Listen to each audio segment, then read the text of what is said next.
bem-vindos a mais um Dermatalks. Hoje, a gente vai fazer um bem bolado aí que já foi feito há um tempo. Então, há alguns anos, um paciente meu me mandou um direct me dizendo o seguinte: você podia gravar um tirando mitos, então, sei lá, pode fazer esfoliação com açúcar? E aí eu fui tirando esses mitos na época. Um amigo me ajudou fazendo a parte de Marília Gabriela aí, fazendo as entrevistas. E aí, recentemente, alguém me disse, puxa, eu queria saber não sei o quê, e me retomou essa ideia. Então, esse podcast, na verdade, é uma releitura desse raciocínio aí, e a gente vai tirar aí alguns mitos, reverenciar algumas verdades, enfim. Para me ajudar nisso, meu entrevistador, Douglas Alegre. Oi, pessoal. Oi, doutora. Um prazer estar aqui novamente e com toda essa estrutura, porque há 3 anos fizemos esse bate-bola com outras perguntas e respostas e foi lá no antigo consultório, utilizando só o celular, e hoje tem uma equipe maravilhosa Não, aqui era eu, você, um que vai... celular e olhe lá, Eu, né? você, um celular e a pandemia, né? E a E a pandemia, da outra vez foi na pandemia, pandemia, e a verdade, pandemia com verdade. máscara, tudo, meu Deus. Então é um prazer Muito estar aqui legal. novamente para a gente A bater gente esse papo. longe, A gente lembra? A gente longe, colocou um longe do outro lembro. para poder tirar a Tirar máscara na hora de máscara, gravar. cheio de É restrições. verdade. Hoje já rolou abraço, então é muito, Que muito melhor, delícia. né? Muito Passamos por obrigada isso. por mais uma vez É isso. um prazer, é um prazer. Então vamos lá, doutora. Bom, naquela época a gente levantou, fez um compilado aí das perguntas, que quando a gente sai do consultório com aquela receita, com todas as instruções que você como dermatologista dá, a gente chega em casa e é a hora da verdade, né? Como é que usa, o que dá para usar, o que não dá para usar. E além disso, tem muita gente que vai ali para uma coisa meio caseira, né? Não vou comprar isso que a doutora indicou, então deixa eu pegar aqui Ou as vou comprar esse e informações. incluir o outro? A Vou vizinha comprar indicou, o tio, o esse. amigo. Isso. E é muito legal, né, esse negócio de vizinho, de coach, o amigo, porque hoje em dia a internet é terra de ninguém. O Uhum. pessoal muitas vezes segue algum tipo de dica ou de dermocosmético, entre aspas, que nem sempre tem ali uma eficácia depois da utilização. E é importante sempre procurar um profissional para que saiba exatamente qual a demanda daquela pele. No caso, no No caso, caso. você sabe que eu vejo muito as pessoas pegando essa coisa de Instagram e de dica Uhum, aleatória, né? As pessoas usando coisas que realmente são ineficazes, é um fato. Mas uhum. sabe uma coisa que eu vejo muito? Pessoas usando coisas eficazes, produtos eficazes, para indicações erradas. Sim. Então a pessoa não tem aquela característica de pele, aquele produto realmente é bacana. Uhum. E talvez a amiga que indicou realmente esteja tendo resultado, né, um amigo? Mas assim, o produto não é para aquela característica de pele, às vezes não é para queixa que aquele paciente tem Sim. de maior. Então, assim, eu vejo um pouco usando o produto errado, mas eu vejo muito usando um produto bacana Uhum. para um fim errado.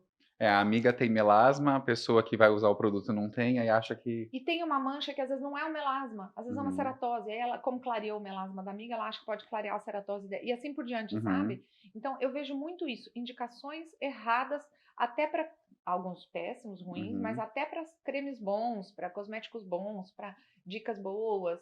A gente tem muito esse aparelho, né, até hoje em dia. Sim. Eu vejo o paciente às vezes chega para mim e fala: eu já fiz tal tecnologia e não foi legal para mim.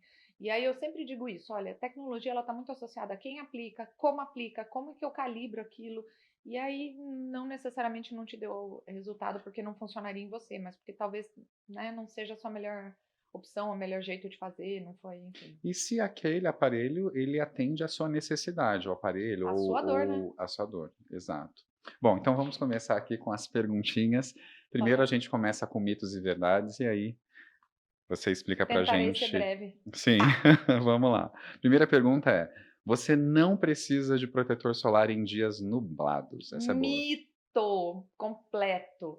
Na verdade, a gente precisa de protetor, inclusive em lugares fechados hoje, porque a gente pensa muito em luz azul, tela de computador, lâmpada fria. Essa luz emite uma situação que também é maléfica para a pele.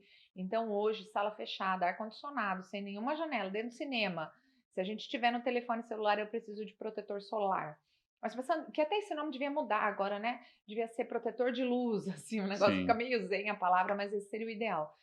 Mas pensando em sol mesmo, né? A gente deve usar em dias nublados. Aquela claridade que chega mesmo num dia nublado não deixa de ser um raio do sol. Então, esse protetor, quem nunca na praia, né? Muita gente já aconteceu o dia na praia, deu aquela bobeada, tava Uhum. nublado, não preciso reaplicar, e quando viu, Eu. queimou. Aí, ó, tá vendo? Quem nunca? A gente tem uma briga de um dia disso, Sim, né? sim, total. Então, De fato, protetor solar todos os dias, chova, faça sol, nublado, dentro, fora, enfim. Indique bem e mito, então. Dia nublado, protetor solar e pronto. Deixa eu aproveitar a mesma pergunta do protetor solar e colocar uma pergunta minha. Hum. Esses dias eu estava dando aula e aí eu passei reapliquei um protetor, e aí até uma aluna me corrigiu, ela falou: "Tá, mas você vai lá para fora, no sol, porque não adianta passar aqui, a não ser que seja um com cor, porque Não. dentro". Não, é mito isso E também. só o protetor solar com cor protege contra a luz azul, por exemplo. Uhum, Mito.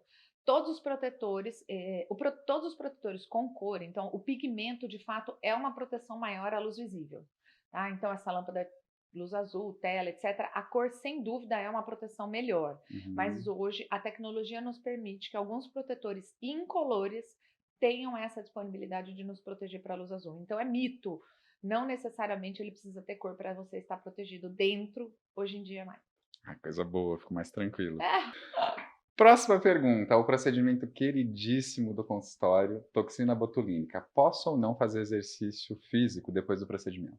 não pode. E não Boa. pode, não é por causa do efeito da toxina. Ela vai pegar normalmente, fazendo ou não exercício, não faz diferença. Tem gente que acha que ela vai migrar, mudar de lugar, fazer nada disso. Não pode, porque quando eu faço a toxina, eu faço um furinho na pele, né, para Uhum. injetá-la. E aí eu corro um risquinho de algum edema, algum eritema, algum roxinho. E esse roxo se aumenta quando você faz uma vasodilatação que o exercício físico proporciona. Então, não pode malhar por conta do roxo. Boa. Próxima pergunta, se eu caprichar na quantidade de produto que eu vou utilizar, colocar bastante gotas daquele sérum maravilhoso e aí, aumenta a eficácia? Sim e não.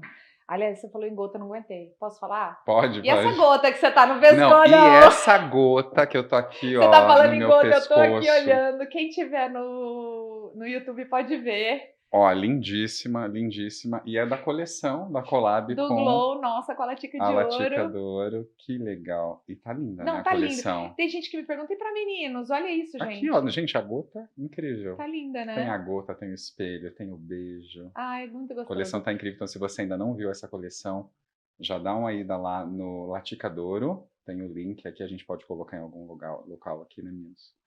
E é isso aí. Falando das gotas, Sim. sim e não. A gente tem que usar uma quantidade de produto suficiente para cobrir a área, Uhum, mas não adianta besuntar. Então, ela ficar também usar milhões de quantidades não vai dar maior ou menor eficácia. O que acontece uhum, é que tem gente que usa tão pouco que não chega a atingir a dose mínima. Se a gente fala, por exemplo, num sérum para rosto, imagine mais ou menos 5 gotas para um rosto todo. Essa é uhum. a média que a gente fala.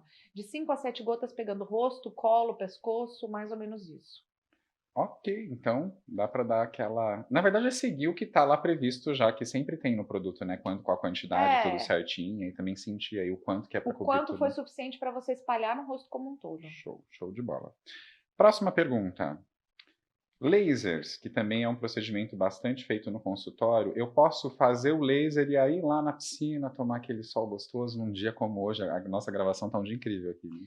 Pode. Se for o laser, quando a gente fala em laser, fica muito amplo, né? Então vamos Uhum, pensar assim, se for um laser de estímulo, uma luz pulsada e outros dessa categoria, sim, você pode fazer e ir para a praia.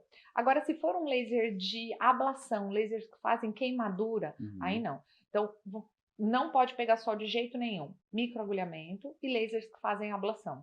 Se uhum, for um ultrassom microfocado, por exemplo, você pode sair daqui para a praia. Se for um laser de bioestímulo, alguma coisa tipo uma luz pulsada, pode ir pra praia, pode pegar sol imediatamente. Jogar beach tênis, a uhum, galera me uhum, pega no pé do uhum, beach tênis, pode jogar beach tênis direto. uhum. E é importante seguir a recomendação pós-procedimento, porque é sempre dito, né, pode ou não tomar sol. Eu sempre oriento, eu falo pouco, né? Então eu Uhum, sempre oriento muito o paciente e esse pós-procedimento faz toda a diferença pra gente. uhum, Porque eu dependo, vamos imaginar quando eu fiz, por exemplo, um bioestimulador. Eu uhum, no pós-procedimento peço para esse paciente massagear. Essa massagem me ativa a circulação, me traz produtos ali para o bioestímulo, me ajuda na drenagem para não ficar tão inchado, me ajuda a dissolver e distribuir esse produto por toda a região. Então, assim, o pós complementa muito o meu resultado aqui. Algumas coisas eu falo, gente, isso aqui não tem pós, segue a vida. Aí, beleza, mas quando eu peço uma orientação, isso faz muita diferença para mim. Quais são os sinais de uma reação adversa a um produto de cuidados com a pele e o que que eu devo fazer se isso acontecer? Primeiro, a gente tem dois tipos de reação adversa. A gente tem aquela imediata e a por sensibilização. Por sensibilização, é aquilo que é uma coisa que você sempre usou por um grande período e de repente aquilo deu errado. Meu melhor exemplo não é um skincare, mas é o esmalte, por exemplo. A gente usa esmalte desde menina lá, com a mãe pintando, e um belo dia aquilo começa a dar ruim, coçar, normalmente é na pálpebra, que irrita, a cutícula às vezes fica sensível, então isso era uma irritação por sensibilização. Essa é muito chata de tratar e provavelmente esse paciente nunca mais vai poder se expor ao agente sensibilizante. Então, assim, a gente tira esse esmalte, passa lá um dia ou outro, vai num casamento, tenta os antialérgicos, mas em geral, a gente, para tratar, tem que tirar isso do uso, da rotina diária. As alergias clássicas, que são aquelas, eu passei, em geral, ela coça, empola e pinica. A paciente não só coceira, mas ele tem uma sensação de pinicado, enfim. A primeira orientação, sentiu qualquer desconforto, tira, na hora. Lava, água, sabonete e passa um hidratante, Uhum. seja ele qual for. E o primeiro sinal geralmente é essa má impressão, uma sensação de um pinicado, de uma irritação. Esses pacientes, em geral, gelo ajuda. Toda vez que você tiver uma reação alérgica, um empolado, tal, gelo. Então, tá na Olha, rua, dica. compra um refrigerante, alguma coisa, encosta, sabe? Assim, pega um gelo, encosta. O gelo geralmente diminui essa quimiotaxia para todos os produtos de alergia. Então, toda vez que você tá com uma alergia, uma coceira, alguma coisa, gelo. Dica valiosa essa. Essa é bem legal. E é uma Aham. coisa simples de fazer, Sim, né? sim. Então, eu acho que é a primeira dica. E suspende e entra em contato com a gente. Mas a principal, assim, o que acende a lâmpada é normalmente uma vermelhidão, um pinicado. Num segundo momento começa a ficar mais grosseiro, pode descamar, enfim. Pacientes com histórico familiar de calvície, quando deve te procurar? Gente, calvície é um problema, né? E assim, mexe muito com a autoestima. Eu trabalho muito com cabelo, tanto feminino como masculino, a gente tá falando em calvície como um todo aí. Eh, Primeira coisa, eu acho que observar que genética está sempre envolvida, então se você tem familiar, avós, enfim, com calvície, existe uma chance maior de você ter uma característica voltada para uma alopecia, alguma coisa assim. A gente tem exames genéticos hoje em dia para isso, então eu consigo fazer um teste genético dizendo qual é a sua probabilidade, quais são as principais medicações que podem agir para a sua característica, é muito valioso isso. Então, por exemplo, se eu tenho uma densidade boa no meu cabelo e olhando a princípio até por conta da idade, eu não tenho ali um indício de que eu vou ser calvo. Mas se eu Tá. já tenho um histórico na família, existem hoje tecnologias ou não tecnologias, mas exames que eu consigo identificar se eu tenho a grande probabilidade ou não de ter calvície? Existe. Que legal. E melhor do que isso, eu consigo detectar se você tem a probabilidade e detectar qual é a principal medicação que você responde. Então, vou falar de um jeito simples, assim, alguns pacientes respondem melhor aos vasodilatadores, alguns Uhum. pacientes respondem melhor aos hormonais, alguns pacientes respondem melhor aos fitoterápicos, e eu consigo num teste hoje detectar qual é a medicação que o seu cabelo, o seu couro cabeludo responderá melhor. É Uhum. muito legal. Que legal. A hora de me procurar é o mais cedo possível. Uhum. Então, assim, a gente faz uma primeira análise aí perto de puberdade para ver característica, como é que está a qualidade desse fio e etc. E então esse é um primeiro momento para a gente avaliar. Ou, no primeira sensação de mudança na característica do fio. O que acontece é o seguinte: a primeira característica que altera não é a queda. Então, o paciente afina o fio, ele não percebe cair. O paciente com alopecia androgenética, essa calvície mesmo, pensando num familiar, né? Ele não vê o cabelo na fronha, tomou banho, ele cai e tal. É uma queda normal que a gente tem no dia a dia. Mas esse cabelo afina. Então, o paciente fala para mim assim, Dé, eu vejo que eu tô com menos cabelo, eu passo a mão, eu tô sentindo diferente, mas eu não vejo cair, eu não sei o que que tá acontecendo. Essa é a primeira fase. Quanto mais precoce eu trato, melhor. Então, se não for aquele cuidado prévio, né, da gente ver na adolescência, eu diria, quando você perceber que o seu cabelo tem um afinamento, antes da queda ainda. Outra excelente dica Ah, aí, isso né? posso falar? Também é muito bom Pode. de tratar hoje.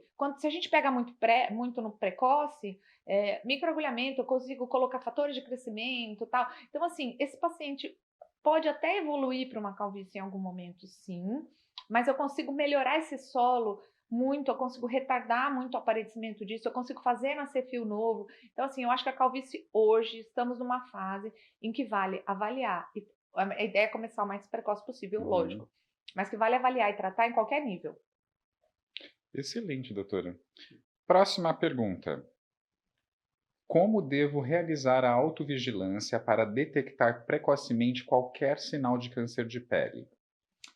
Primeiro, Uma lesão cancerígena, ela nasce assim já. Então a gente detecta ela. É difícil uma pinta boa virar um câncer de pele. Não é o comum, isso é importante as pessoas saberem. Porque as pessoas ficam, às vezes, muito, né? Nossa, eu tenho essa pinta desde que eu nasci e tal. Ela tá assim. É muito raro. É só uma característica específica de lesão que se transforma num câncer. Mas como fazer essa vigilância? A gente tem uma brincadeira do ABCD lá que eu vou falar um pouco disso. O câncer de pele, normalmente, ele tem as bordas irregulares. Ele tem a cor diferente, então assim, ele não tem um tom só, ele tem diferenças de características na cor, então tem um marrom mais escuro, um marrom mais claro, um esbranquiçado em algum ponto, ou uma característica que parece que é um vasinho. Então as bordas estão irregulares, a cor está irregular, ele tem mais de uma cor, é um crescimento desordenado, então uma pinta que sempre foi igual, sempre estava daquele tamanho, de repente cresceu. Esses são os 3 principais sinais. E rosácea? Como é que eu sei se eu tenho ou não? Porque até pode ser confundido com uma vermelhidão por algo específico. Tomei um É. sol ou fiz alguma outra coisa. Como é que a gente identifica o que é Uma rosácea ou acne, não? né? Uma acne. É. A rosácea é uma inflamação na pele, na verdade. Então, o paciente com rosácea, ele sente um desconforto. Aquela pele tem uma sensibilidadezinha, não é só o vermelho, ou só aquela sensação da acnezinha. É um paciente que tem um certo desconforto na pele. É uma pele que você tem uma sensação que está meio irritadinha, você sente que parece que ela está meio inchadinha. Eu acho que isso é o primeiro sinal de alerta, quando você sente algum desconforto de pele. Segunda coisa é quando esse paciente começa a ter uma irritação de pele desordenada. Então, tem Uhum. uma reunião, por exemplo, normalmente a piora da rosácea está associada a estresse. Então, tem uma reunião importante, alguma coisa, então fica meio descascando, mais vermelhinho e tal, abrir um olhar para a rosácea. Terceira coisa, uma pele que trabalha, eu falo. Um dia tá boa, um dia tá ruim. A rosácea, geralmente, é difícil uma pessoa de rosácea estar sempre do mesmo jeito. Uhum. É uma pele que tá cada dia de um jeito, uma pele meio esquisita. Um dia tá Uhum. muito boa, no outro dia tá muito inchada, no outro dia tá vermelha, no outro dia tá com acne. Aí eu acho que acende um alerta para rosácea. E por isso que cabe sempre uma avaliação, né? Para ficar com Todo aquela meu, né? dúvida, para quê? Corre aqui, né? Corre Corre aqui. aqui, é meu. É. Melasma, mesma pergunta. Como é que eu sei que aquilo é uma mancha que é também de uma exposição ao sol ou quando é melasma mesmo? O melasma, ele é uma mancha extremamente característica. Ele tem multifatores, então ele pode ter um vaso envolvido, ele além da cor, né? A gente pensa só no marrom, mas ele pode ter um vaso, então ele pode ter um avermelhado de base e tal. Ele também tem essa característica, o melasma é uma mancha que trabalha. Parece que tem dia que você acorda e fala, nossa, hoje tá bom. Aí passa uns dias, nossa, hoje tá horroroso. Então, assim, é uma mancha que tem essa característica do trabalho. Ele pode ter um fator desencadeante, então, hormonal. A gente fala muito do melasma na gestação, na verdade, não é a gravidez, são os hormônios que deixam a pele com maior sensibilidade. E ele é uma mancha que normalmente ela tá desordenada também. Ela pode estar num lugar só, ela pode estar em vários lugares, tal, mas ela tá com características diferentes dependendo da situação. Então eu tenho ela às vezes na bochecha de um jeito, na testa de outro, no queixo de outro jeito. Isso me lembra mais uma situação de melasma. Quando acender o olhar para isso, para ser bem honesta, quando começou uma mancha, bateu o olho no espelho, foi fazer uma skincare, sentiu uma mancha um pouco diferenciada, corre para mim. Porque tem uma coisa muito importante no melasma que é a precocidade do tratamento. É uma mancha extremamente difícil de ser tratada e quanto mais precoce, maior a chance de um controle duradouro dela. Muito obrigado pelo esclarecimento. Acredito que o pessoal de casa, se tiver alguma dúvida, já coloca aqui nos comentários que a doutora responde num outro episódio. Vamos abrir uma caixinha hoje, né? E aí a gente Vamos. já guarda para o próximo. Sim, muito obrigado, doutora. Eu que adorei. Gente, muito obrigada. Vamos fazer vários, então eu vou abrindo caixinha e vocês vão mandando as dúvidas, tal. A gente vai gravando de tempo em tempo aí, a gente vai fazendo um podcast aí de mitos e verdades. E espero que vocês tenham gostado.